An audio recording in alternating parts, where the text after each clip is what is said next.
buenas noches, soy Filiberto Sánchez Valencia y es un placer estar con ustedes en esta emisión de Historias Reales. Otra vez, como cada 15 días, aquí estamos. Por una cuestión técnica, este episodio sale sábado por la noche, pero hacemos lo posible porque sea todos los viernes, cada 15 días. Y recuerden, una vez más, estamos en el umbral del miedo. Gracias a Eliana Chávez por colaborar con nosotros. Gracias a ustedes por estar aquí. Les mando un abrazo. Y ahora sí, demos inicio a estas historias. Mis sobrinos pasaron por algo que aún me pone los pelos de punta. Mi cuñado tiene una milpa en la Loma del Medio. Un lugar apartado, muy apartado, rodeado de árboles que susurran con el viento. Un lugar donde lo ordinario puede volverse aterrador muy rápido. Mandaba a sus niños pequeños a recoger agua, elotes, cosas simples, aparentemente inocentes. O al menos eso era lo que él decía. El mayor tendría unos 9 o 10 años y el más pequeño apenas 6 o 7. Pero esa tarde todo cambió. Mientras caminaban por la milpa, dicen que apareció una señora, una anciana, con un rebozo rojo que parecía brillar bajo los últimos rayos del sol. Al principio todo parecía normal. Los niños lo vieron pasar y no dijeron nada, como si fuera parte del paisaje. Pero el terror llegó después. Ya de regreso, camino a casa, el más pequeño se detuvo. Señaló un árbol y en sus ramas se encontraba doblado cuidadosamente el mismo rebozo rojo que llevaba la señora. Los niños, ante su curiosidad, lo tocaron. Y en ese instante, el chal se deshizo entre sus manos. ¿Qué pasó? Se fue, hermano. Pero el miedo no venía solo. Había algo en el aire, una presencia que los observaba desde los árboles. Una fuerza invisible, casi indescriptible, que parecía sonreír desde las sombras. Regresaron corriendo a casa temblando y nos dimos cuenta de que no se trataba de un simple rebozo, sino de algo más antiguo, algo que había en los rincones olvidados de Loma del Medio.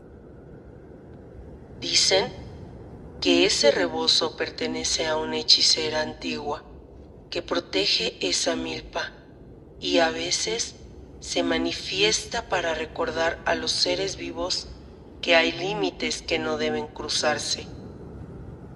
Que se aparezca a los niños, que juegue con ellos, que los observe, no es un simple acto de curiosidad. Es un aviso, una advertencia, o tal vez un juego macabro de magia que escapa a nuestra comprensión. Mis sobrinos nunca olvidarán ese día, ese rebozo rojo flotando entre los árboles, doblado, esperándolos, esperando a que vuelvan a tocarlo. Hola, ¿qué tal? ¿Cómo están? Mi nombre es Eliana Chávez. Bienvenidos al Umbral del Miedo. La verdad es que estoy muy contenta de estar con ustedes en este momento. Este programa hecho por Filiberto. Y hoy voy a tener el gusto y el honor de poder compartir una historia que creo que me ha marcado tanto a nivel emocional como físico. Porque inclusive la amiga que yo tenía, pues bueno, también ella a veces padece de muchos pues sí, como pesadillas gracias a esta historia. Entonces la verdad es que me encantaría compartírselas. Y dice así. Pues en realidad esta amiga cercana, aunque pues ella me dio permiso de contarla, por supuesto, me pidió que nunca mencione su nombre. Esto obviamente porque aún hoy le cuesta mucho trabajo dormir al recordarla.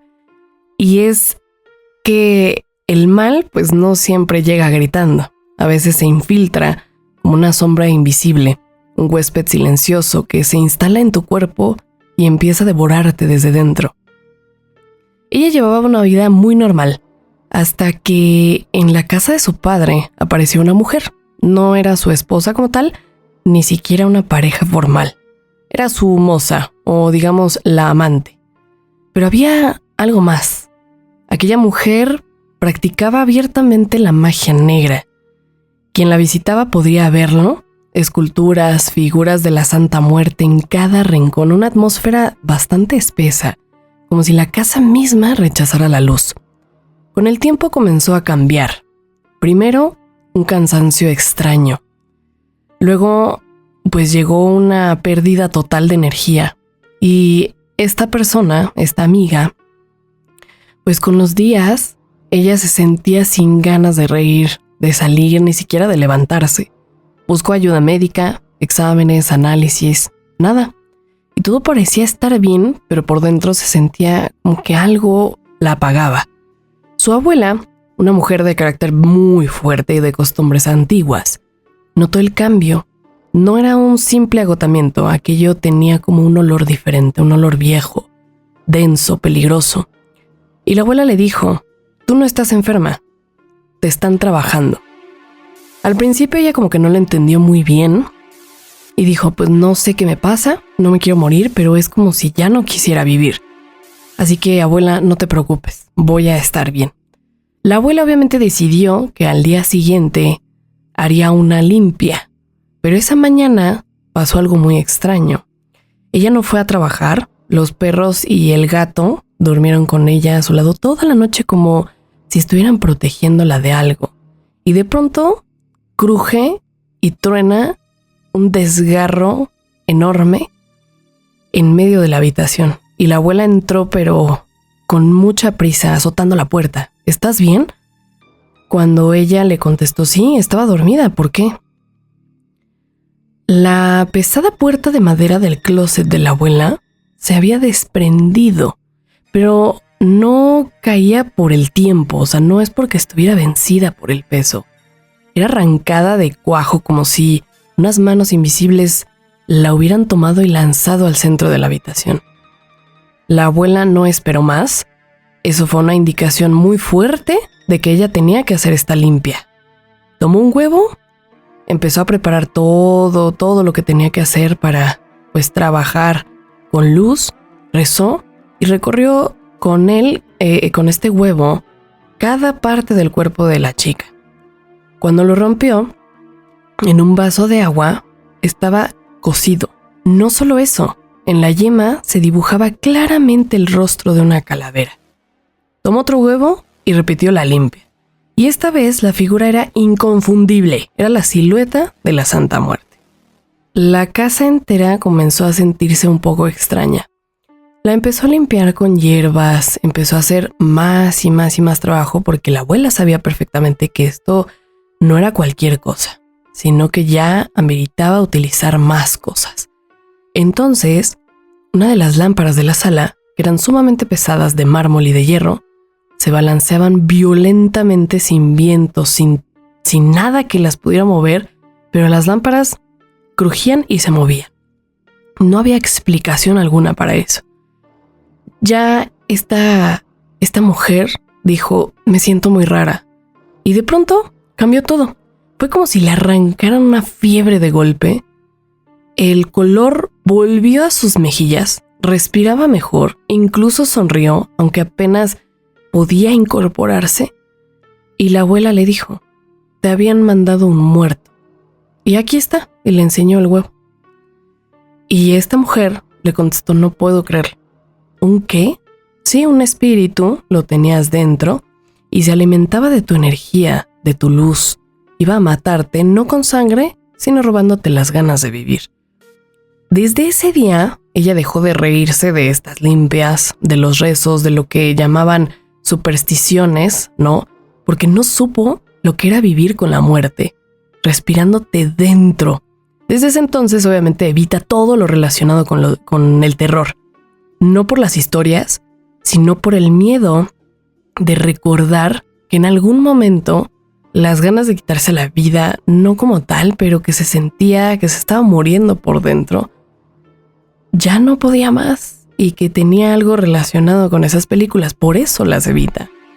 Entonces, así recuerda esa historia y cuando la platica, vuelve a vivir ese momento y se ve el miedo en sus ojos.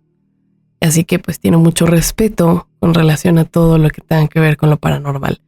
Muchísimas gracias por todo, espero que les haya gustado esta historia que fue verídica, que a mí me la platicaron con lujo de detalle, al igual que estamos platicándola en este momento. Espero que disfruten de los otros capítulos de El Umbral del Miedo por Philly, la verdad es que vale mucho la pena, y también gran locutor de Hunters Music Radio, así que los esperamos por allá y también a través de Spotify. Les mando un abrazo.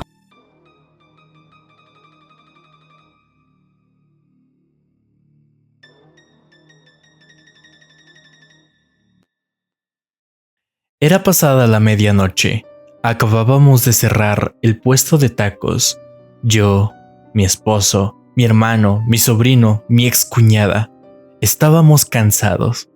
Pero Iván insistió. ¡Vamos a hacer la exploración! Yo le dije que era tarde, que ya no, pero él insistió. Y al final, accedimos.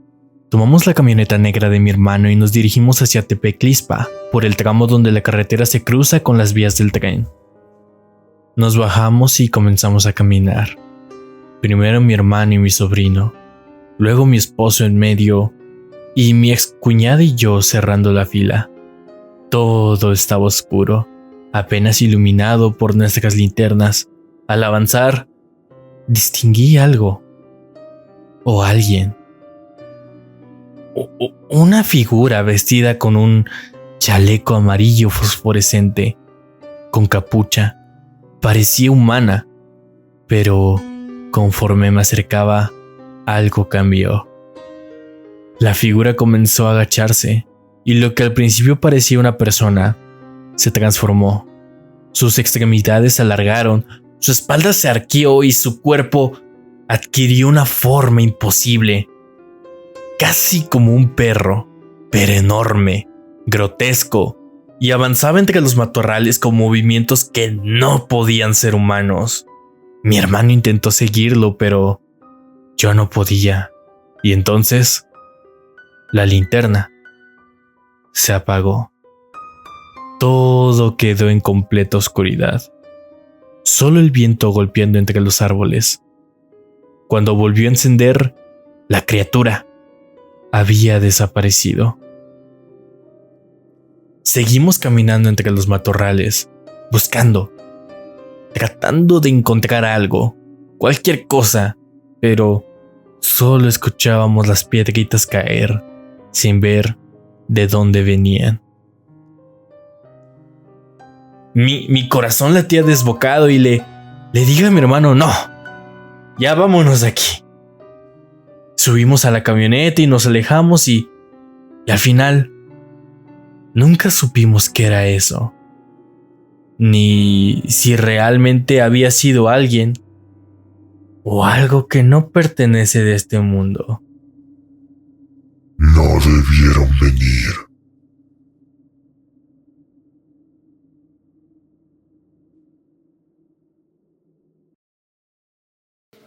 Se dice que la ruta de los portillos en Iztaccíhuatl guarda secretos que no todos están preparados para comprender. 3 portillos marcan el camino. El primero es la bienvenida, el tercero es el desafío final. Pero el segundo portillo, el segundo es especial. Ahí se encuentra un buzón. Hoy parece un simple botiquín, cubierto de estampas y recuerdos dejados por viajeros, pero antiguamente era algo más profundo. Guardaba cartas, palabras escritas por un padre que no aceptaba la distancia que la muerte había impuesto entre él y su hija. Hace muchos años, un hombre y su hija compartían la pasión por subir la montaña. Cada fin de semana, con sus botas llenas de barro y su ropa pesada, recorrían los senderos hasta alcanzar nuevas alturas, disfrutando de todo el frío, del esfuerzo y sobre todo de la compañía mutua. Pero la vida, cruel como a veces lo es, se llevó a la niña demasiado pronto. La enfermedad apagó su risa, y la montaña que antes los unía se convirtió en un recordatorio doloroso de lo que ya no podía volver. El padre, devastado, pero aferrado al amor que sentía, encontró un lugar en la montaña donde sentía que aún podía tocar a su hija, el segundo portillo. Allí, entre las piedras y la nieve que crujía bajo sus pies, decidió dejar cartas. Cartas llenas de palabras que nunca alcanzó a decir, recuerdos compartidos, confesiones de un amor puro que la muerte no podía separar.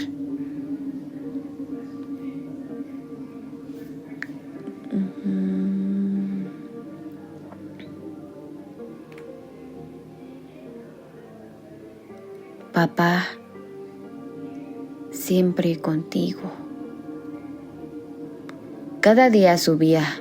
El sendero era duro, la nieve y el frío amenazaban con derribarlo, pero él caminaba, guiado por la fuerza de su amor y la esperanza de que su hija, en algún lugar más allá del cielo, lo escuchara. Los viajeros que pasaban por el portillo a veces lo veían, un hombre solo, dejando cartas en un buzón que parecía pequeño ante su dolor. Preguntaban, ¿por qué subía tanto? Y él respondía, con voz cargada de tristeza: es lo más cerca que puedo llegar del cielo y de ella. El buzón, con sus estampas y cartas, se convirtió en un símbolo de amor. De pérdida, de conexión entre lo terrenal y lo celestial.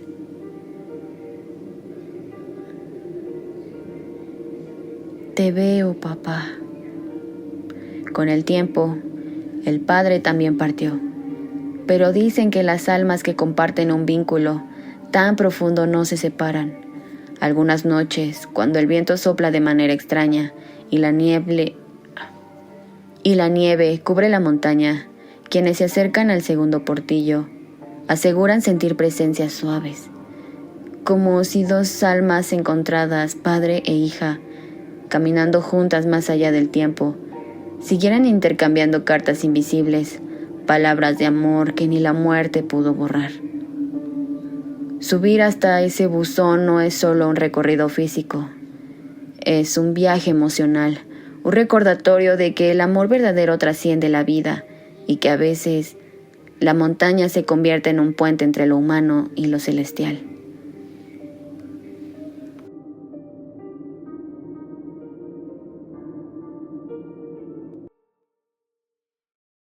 La siguiente historia es continuación sobre la vivencia y experiencia que tuvo una persona en una casa que tenía un ente con la figura de una niña. Y esa persona nos contó que le pasaron cosas incluso después de que se fuera de ahí. Pasado aquel tiempo de la casa anterior, nos mudamos primero a un departamento muy muy pequeño. Estuvimos ahí apenas unos meses. Había problemas con el agua y la zona. No me daba buena sensación. Pero entonces me enteré de que estaba embarazada. Necesitábamos un lugar seguro con todos los servicios. Un lugar donde nuestra hija pudiera llegar al mundo protegida. Encontramos un departamento en la colonia Sánchez, un tanto cuanto cerca del cerro, en la calle Jiquipilco. Todo parecía tranquilo, al menos al principio. Teníamos 3 perros a los que dejábamos en el patio. Al fondo había un cuarto abierto donde podían resguardarse, pero ese cuarto tenía una ventana, y esa ventana daba directamente a mi habitación. Entonces comenzaron los ruidos. Al principio era apenas un crujido, un murmullo lejano. Pero luego los perros empezaron a inquietarse. Corrían, ladraban, miraban hacia arriba, como si alguien invisible estuviera ahí. Yo trataba de no pensar demasiado en ello. No quería sugestionarme. Una noche, mientras dormía, tuve un sueño que aún me hace temblar cuando lo recuerdo. Vi a 2 mujeres ancianas observándome. Sus ojos eran vacíos, pero sentía su intención. Me decían que se querían llevar a mi bebé. Tu hija será nuestra. ¡No! ¡No! ¡No permitiré que te la lleves! Me toqué el vientre y ya no estaba. Mi panza había desaparecido, como si nunca hubiera existido, y mi grito se perdió en la noche. Desperté sobresaltada. No solo era el sueño. Escuché algo tocar el vidrio de la ventana que daba al cuarto del patio. Algo ahí. Mi hija Janice nació poco después y los ruidos no cesaron. Cuando John tenía que viajar por trabajo, yo me quedaba sola y cada crujido, cada sombra, cada ladrido de los perros me mantenía despierta. Una noche, ya casi por dormirnos, tocaron a la puerta. Eran los vecinos de enfrente. Buenas noches, vecina. No sé si creerá esto, pero hemos visto brujas volando por aquí cerca. Hay varios bebés recién nacidos y pensamos en su hija. Le pregunté con cierta incertidumbre, ¿qué quieren decir? La vecina respondió, por precaución, póngales tijeras abiertas, un espejo, cosas que puedan protegerla, incluso, no sé, algunas cuestiones con la ropa.